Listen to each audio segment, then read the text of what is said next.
Salah dosa ghibah ya.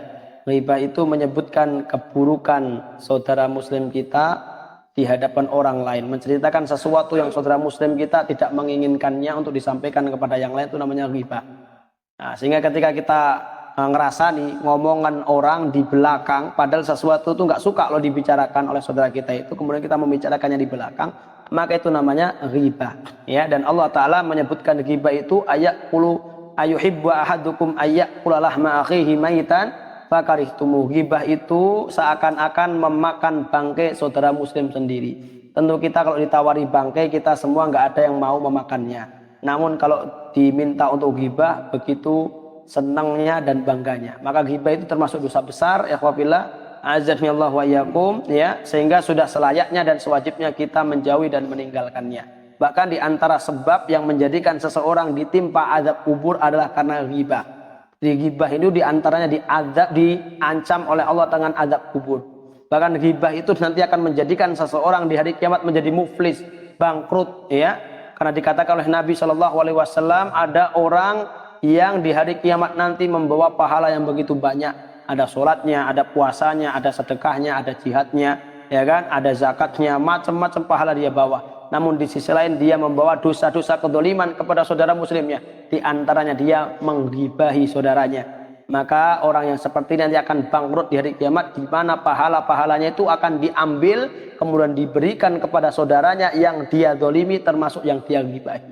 Sehingga ketika pahalanya sudah habis, maka keburukan-keburukan yang masih ada pada saudara muslimnya itu, kedoliman-kedoliman yang masih ada pada saudara muslimnya itu belum dia tutup dengan pahalanya tadi, maka keburukan pada saudara muslim yang dia dolimi itu diambil, dilemparkan kepadanya, sehingga tidak punya apa-apa lagi orang itu kecuali keburukan.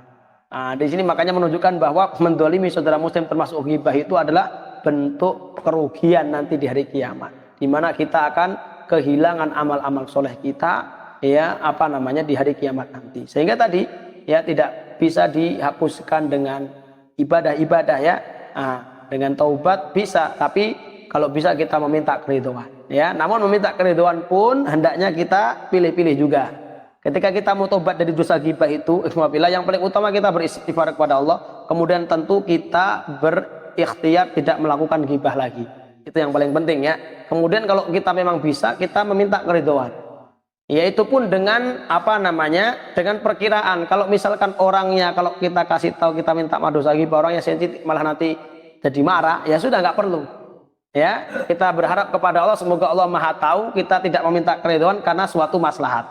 Namun kalau kita tahu, kita kenal saudara ini, ya los-losan ala kewonan, ya kan. Nah, kita lebih utama minta maaf dan meminta keridhaan kepadanya, ini yang lebih utama. Nah, jadi seperti itu, ya, untuk bertobat dari dosa ghibah itu dengan cara itu tadi, ya. Kalau misalkan yang kita gibahi, kita menyesal kita gibahi orang, ternyata orangnya sudah meninggal, gimana? Dia muslim, dia meninggal, maka bagaimana yang bisa kita lakukan? Di antaranya kita bisa mendoakannya dengan kebaikan. Di antaranya juga kita bisa mengembalikan amal-amal soleh dengan niatan kepada orang tadi. Amal soleh yang bisa sampai pahalanya ke mayit, ya. Nggak bisa kita sholat diniatkan kepada, nggak bisa, sholat nggak bisa sampai, ya. Di antaranya sedekah. Sedekah ini, sodakoh ini atas nama orang yang sudah meninggal, pahalanya akan sampai jika dia seorang muslim.